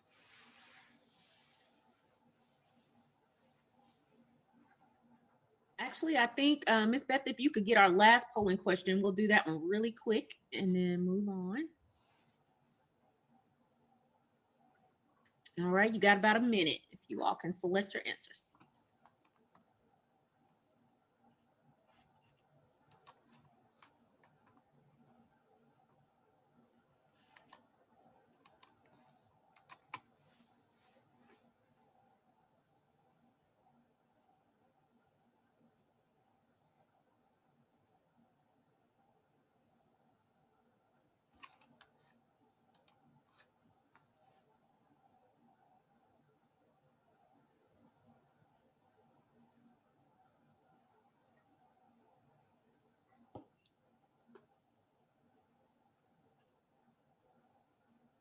About 15 more seconds.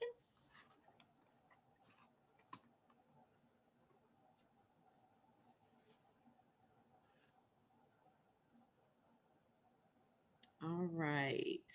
Last question. So the importance of hiring a construction savvy CPA is best characterized by which of the following benefits?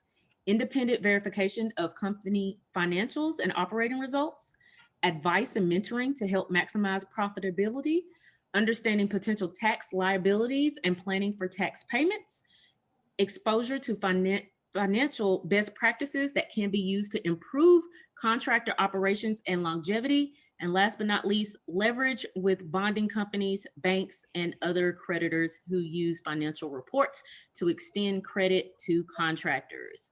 Let's see what these results look like. Oh boy. Wow. Okay. Okay. All right. So Chris, looks like we're a little all over the place on this one. So what would you say is the best? So we're gonna have to spill the beans again. It was a trick question. They all of these apply. I like the last one, but I'm an outside user of the financial reports, but certainly we've touched on everything that Craig talked about. And the importance of this question and these results are, you can see that there are a lot of benefits to working with the construction savvy CPA. So I think everybody wins on this one. Yes, thank you. Next slide, please. There we go. Or you can leave it, sorry. Chris, surety relationship? Okay, so all credit decisions to a degree are relationship driven. That's what we're trying to hammer home. And Donzaleigh mentioned the word earlier. It comes up in surety bonding a lot, transparency. When you enter into this relationship, it's an all-in relationship, full disclosure. When we see omitted information, when we see changing information, when we see false information, it's a deal killer. So understand the kind of relationship that you're getting into. The other thing that we talked about briefly earlier was frequency. How often do you communicate with the bonding company, with the people that on the bonding company said they're making decisions? I like the 2 to 3 times a year. If we're doing a stretch bond approval, we get on there. So the preference is for more communication, not less. It's now easier to communicate with these Zooms. So, you know, if you're not getting that now, ask for it, because it does make a difference. It's familiarity and it's building trust. Bringing that long-term partnership mindset to the conversation, whether it's your first conversation with the bonding company or it's your second, third in a year, it's always about the long term. Where are you headed? How can we help you get there? keep that mindset. It's not transactional. If you have a transactional surety relationship right now, you need to be interviewing someone else, because if you really want to grow, you're going to have to get somebody to take on some additional risk that probably is not supported by your balance sheet totally. And it's one of these non-financial factors. And you need to build, you need to build a relationship where people think you're really in it for the long term. And then again, transparency, problem solving. Everybody has problems on jobs. There's nobody that I've ever worked with where the job goes so perfectly that there's no problems, there's no reason to get excited. That's just not reality. It's when you see gravity kind of tilting, shifting, and you know that you're losing money, that's where you want to start. And potentially there's a dispute coming, whether it's a change order or a schedule issue or even an interpersonal issue that you can't seem to get around it. You can't seem to get a relationship with a superintendent or a PM, or, it's just not going your way. Start to communicate if you think there's a bigger problem than you can handle. And that's hard, because most contractors consider themselves problem solvers by the very nature of being a tradesman or a craftsman. But I think if you listen to your gut, you'll know when things are getting sideways on you. So what I'm trying to say is communicate with the broker, the agent. They've been there. If it's a good relationship, they're gonna find a way to support you. And what I will say, and I've got 16 years in now, and over $1 billion in contracts bonded. I've only had one situation where there was an actual financial claim.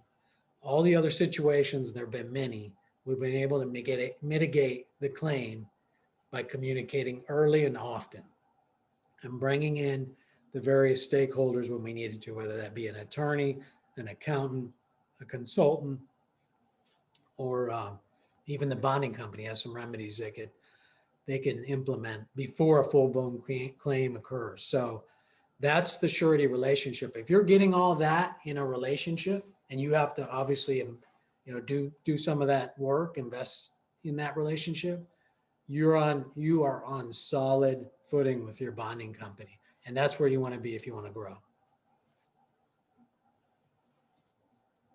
Right, next slide, please.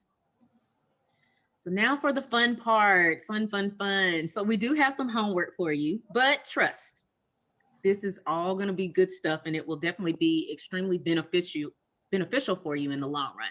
So you may already have some of these pieces, but let me just briefly go through each. Number one, we've got pull your personal credit report and review it.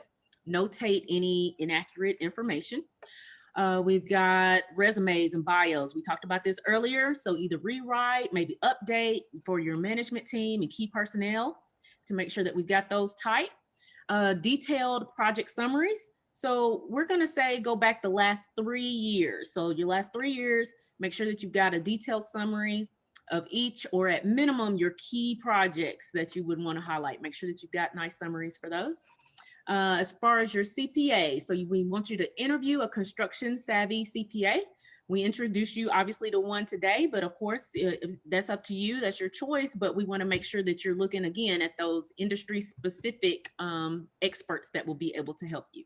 And then we've also got the line of credit. So go ahead, try to contact a bank. You might see if you can establish a line of credit. So those items are your homework. Okay, I'm going to add something here. Mm-hmm. Is it on the line of credit? We got this question over here, so we're going to knock it out real quick. Sure. About COVID.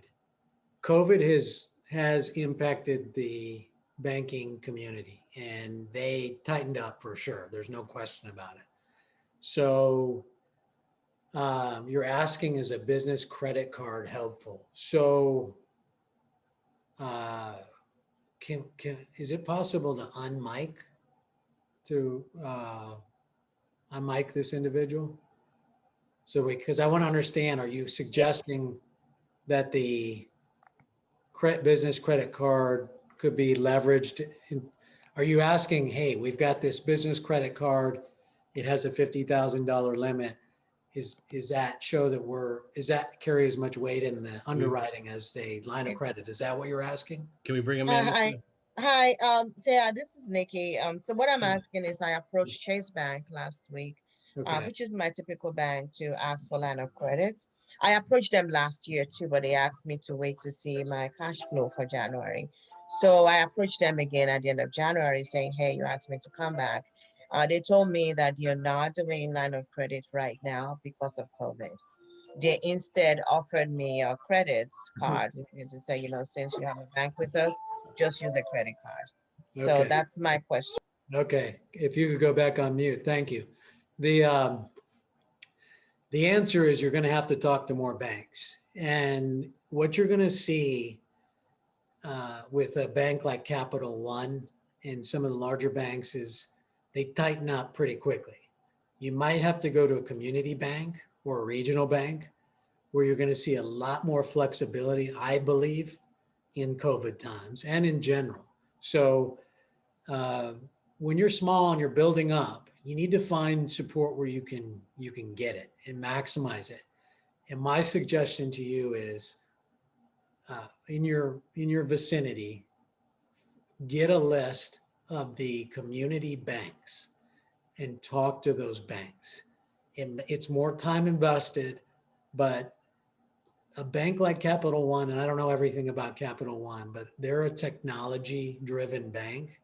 They're making decisions about your credit using what I call pooled underwriting. They're making credit decisions far, far away from where you are. You'll probably never meet the people that are making decisions about approving your bank line of credit. It's not the person you're generally talking to. It's a bunch of underwriters somewhere, and bank decision makers. So you got to find a way to get closer to the people that are making the actual approval decisions. And my suggestion to you is go local. And the reason for that is that the local banker probably has a line of what's called a line of authority to make a decision himself or herself up to a certain limit. It could be up to $1 million. We just talked to somebody that has a line for $1 million.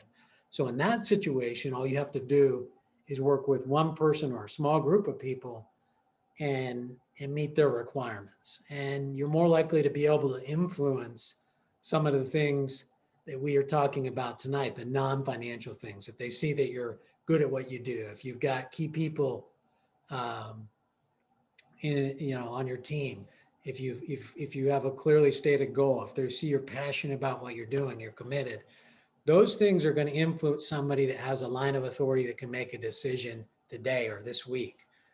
Those things are not going to influence generally people that are far, far away in a big building who are using computers to make decisions about your line of credit approval. So is that helpful? Does that answer your question?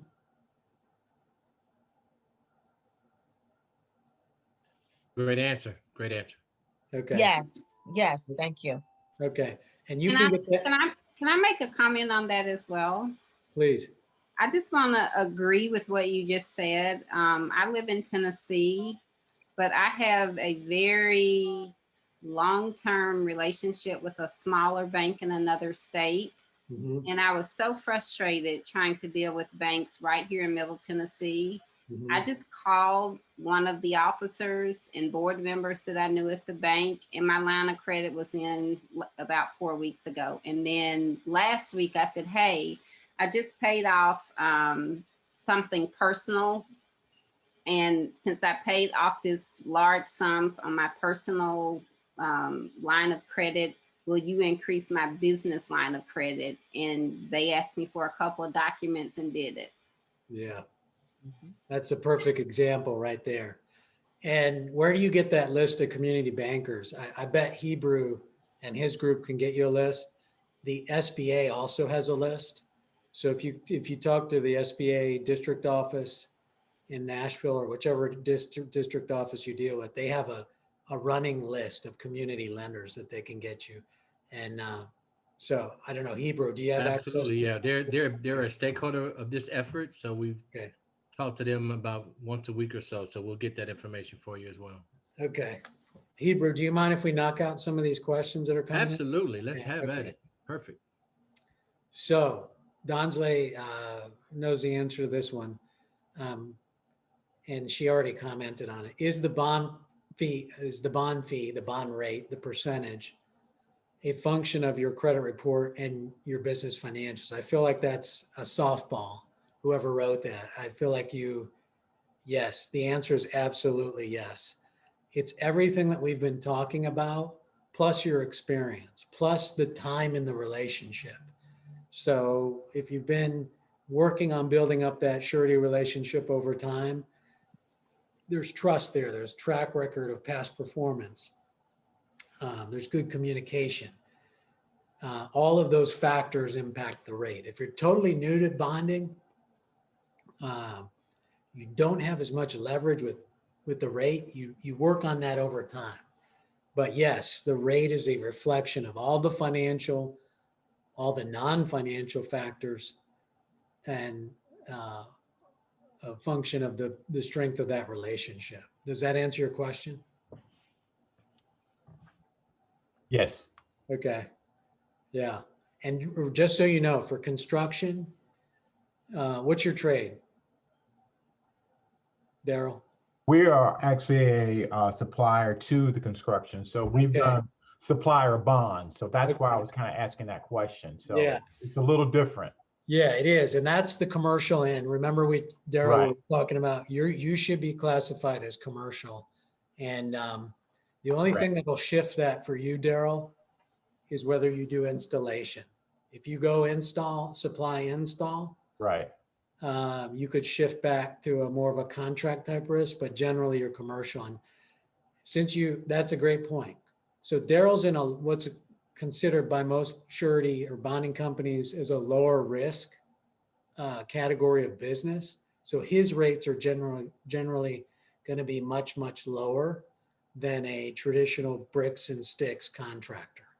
So, and the rates range anywhere from just under 1% for bonds, upwards of 3.5%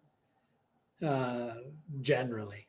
And the longer you're in the game, and again, the stronger the relationship, the stronger the financials, the stronger the outside advisory team, the stronger the track record of performance, the lower the rates go. And that's part of our responsibility as the broker, to keep offering the best rate that you've earned. And there shouldn't be any holding back on that whatsoever. So let's see what else. I think that's a good segue. Yeah. You guys talked about cost categories and tracking construction costs.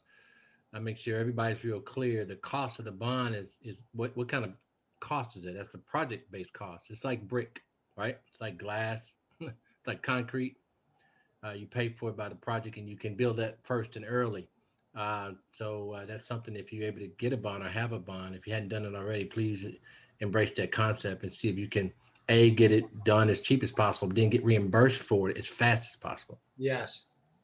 And if you're working on government projects, you will get paid in your first mobilization billing.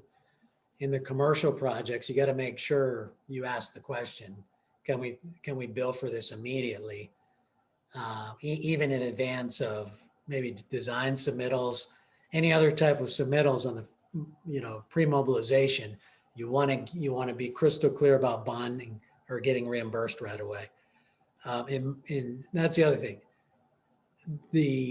A lot of times the project owners will reimburse the bonds. So it's really your job as a contractor should be to unlock as much capacity as you can get on the bonding, get your rates as competitive as you can get them, and then, like Hebrew said, get reimbursed as quickly as possible. So this is a good question, Larita. This is a great question. What about non-traditional banks that are not, non-banks? And these are there's a lot of these right now, right? There's people that will sometimes they're called non-commercial banks. Sometimes they're called receivable finance partners. There's all sorts of names for these. Yes, there are many. Here's the the short and simple answer. You're going to pay more. Okay. You're going to pay there's a higher cost of capital.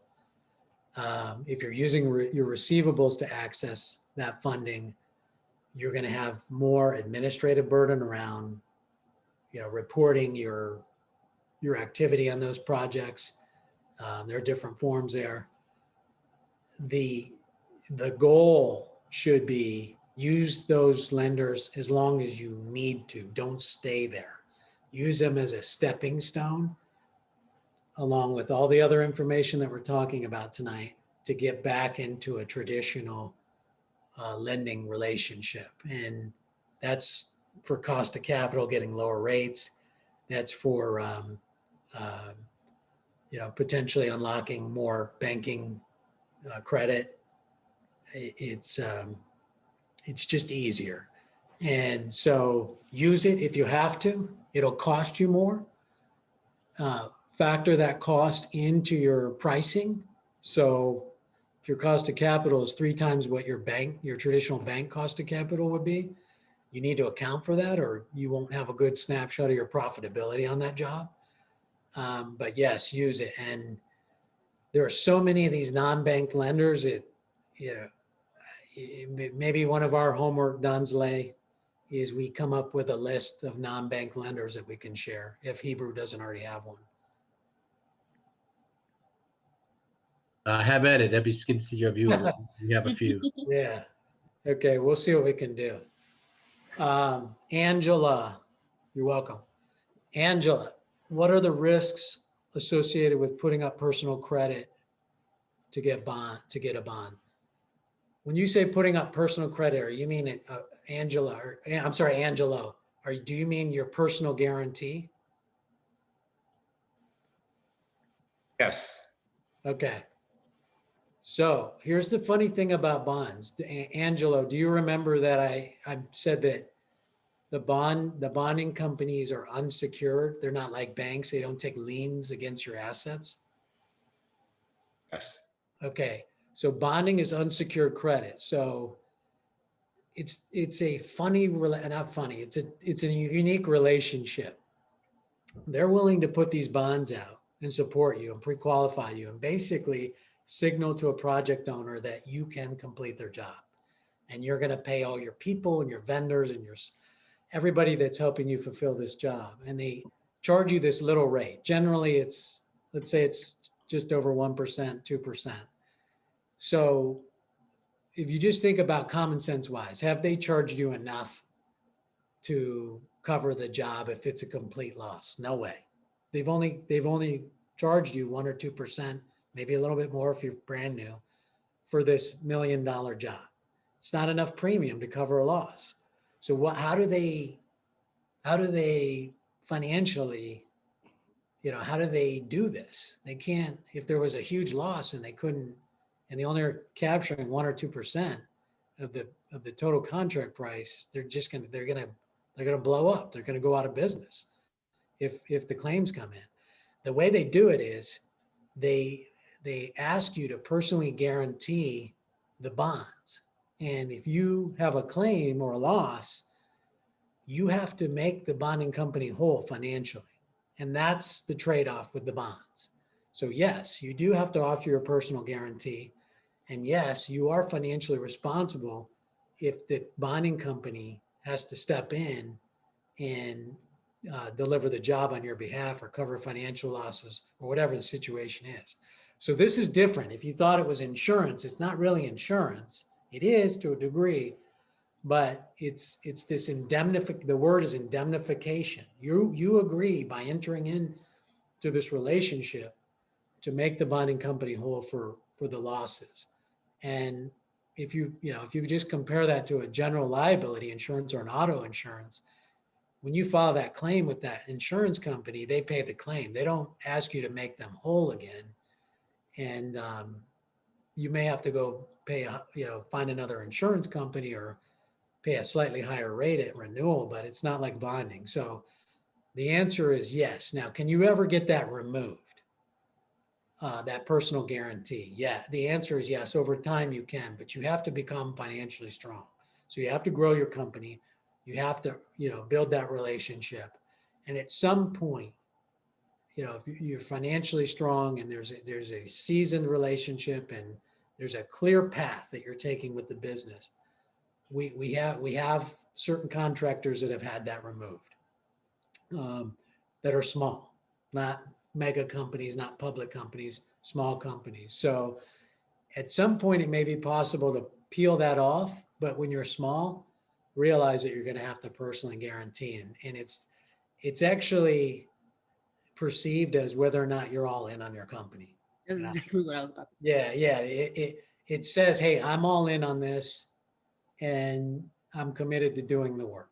And so you want to communicate that when you're first getting started. You don't want to be trying to negotiate every little thing and be perceived as someone that doesn't have skin in the game. That's not good for you. So Angelo, does that give you the answer you were looking for? Exactly, yes. Okay, thank you. And real quick, I'll also say on our website, acssurety.com, we do have a Ask the Surety Pro, and it's a blog. It's got several things, and one of the topics is why are personal guarantees required for surety bonds? But there's other topics as well, so any of y'all, please feel free to go through those, and you might get additional information as well. Yeah. Okay, are there any other questions? I think one thing that has also helped me that I didn't want to do is that there was misinformation on my Dun & Bradstreet business profile. And I took about 2 weeks and cleaned that up and actually had conversations with them. And it helped a lot to clean up that stuff.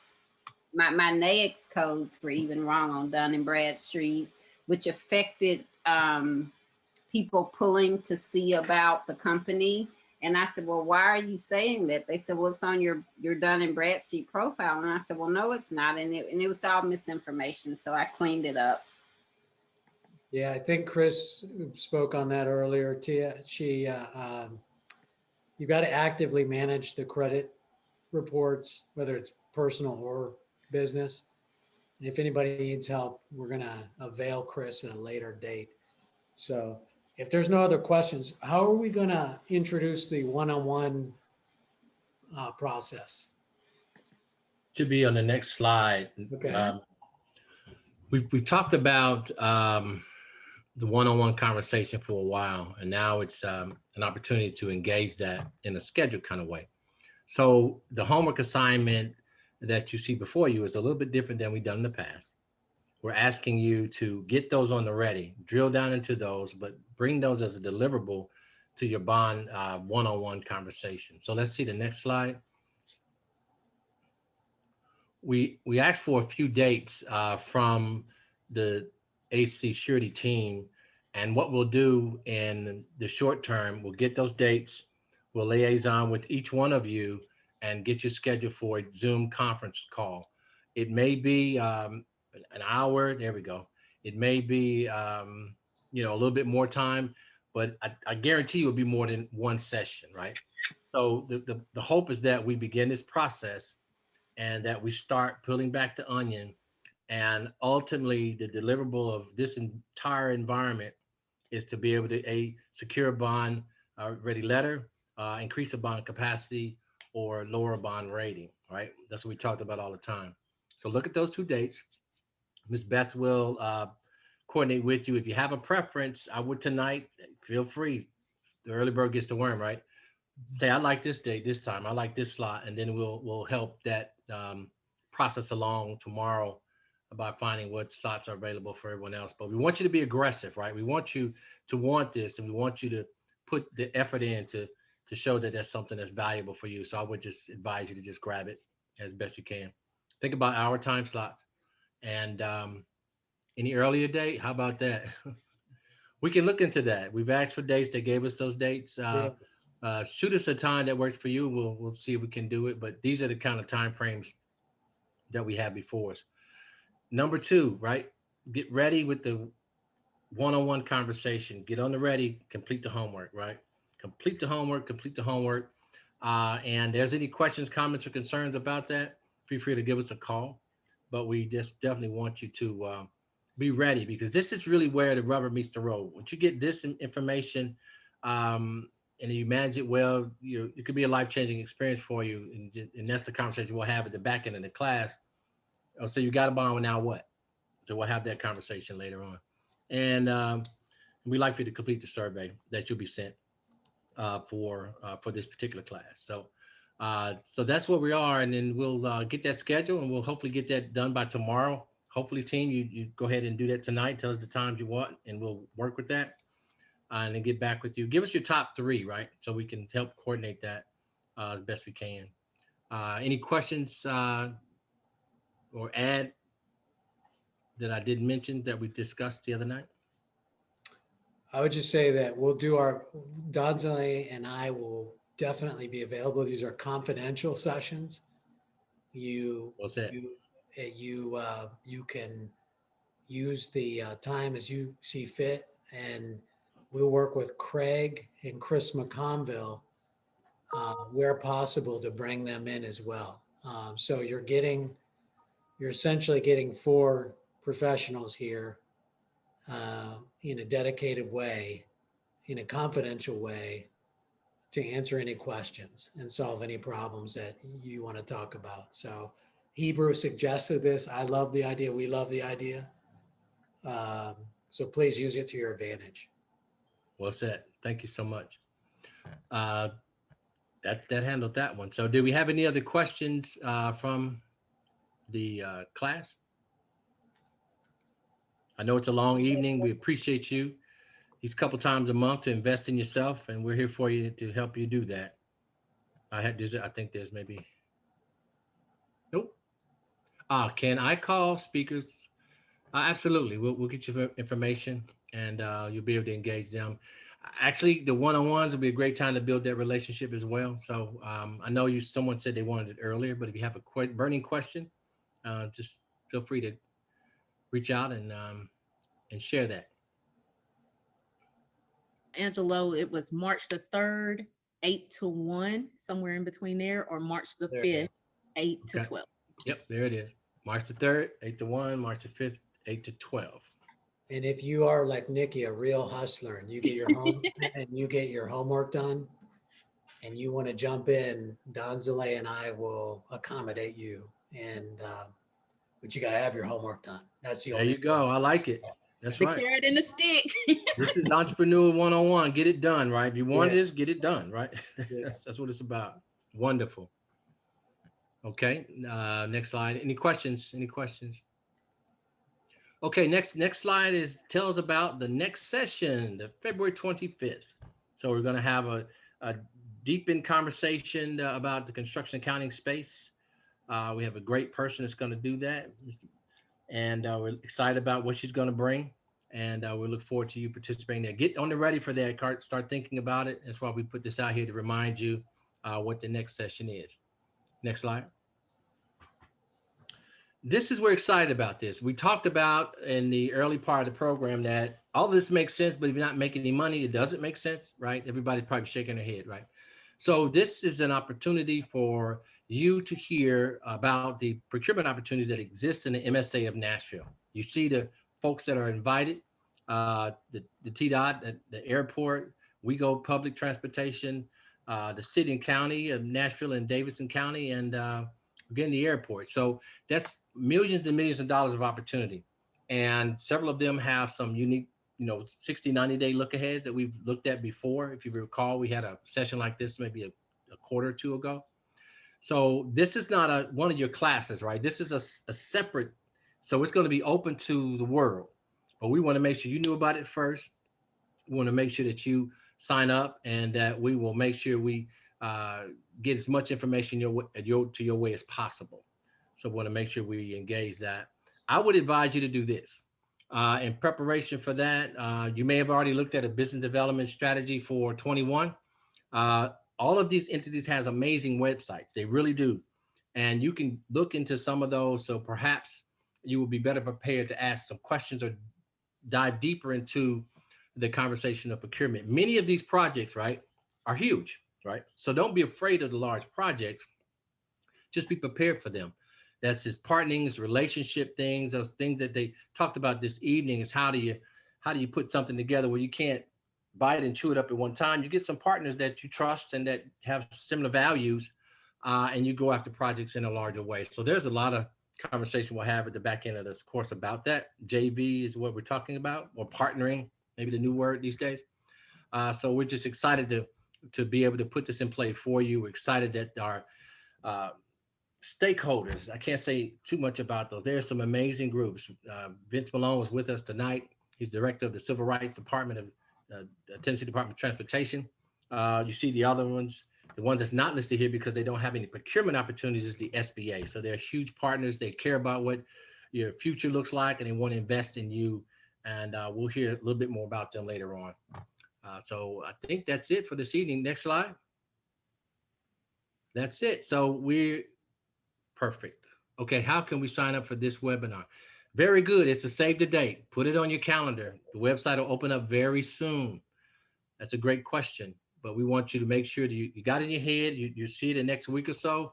When you see it, grab it. It'll be ready for you. And you'll probably get a part of this conversation earlier than most because you're in the bond education program. So it's coming. Great question. We want to thank the AC Surety team for an amazing, amazing experience this evening. Can we get claps? Can you clap on this thing? That's the problem about not having a room full of folks. Everybody give them, there we go. We get some claps, wonderful. They really put the work in. They really wring the rag out, if you will, to give you some great information. We also have Ms. Janice Dortz on the line. She's a consultant for us. She helps us put this thing together, and we appreciate her for her efforts this evening. And of course, Beth on our team does an amazing job, kind of the glue, if you will, the hub of the wheel, making sure we all work. And we appreciate all the work that goes in. This is not an easy thing to do, but we appreciate you. And lastly, the folks that are in the class, you stuck with us for most of the time. We appreciate that. We need you to do that. We talked about investing, and this is what you need to do to engage. So we're excited about it. We're looking forward to making sure we have all your pictures. We have all the information in a timely fashion, and that we begin to move this thing forward. You kind of get a feel of what we're kind of trying to do here. So invest in yourself, and we'll happily invest in you. So anything else, team, that I missed off, or you guys want to share any last remarks? I just want to say thank you so much, Miss Beth and Hebrew. We definitely appreciate you for having us on. Oh, absolutely. Absolutely. Appreciate you. Sure do. All righty. Okay. All that being said, I have to say is next class period, session, we're going to have the 30-second elevator pitch for those remaining people. We have 2 tonight, but it's so late that did not do it before. Mr. Thad Pearson and also Mr. Travis Price. All right, we look forward to that. Absolutely. Absolutely. Thanks again, everyone. I know it's late. We appreciate your time. Have a great evening. Be safe. And I know this is a government piece, but God bless you all. All right. Good night. All right.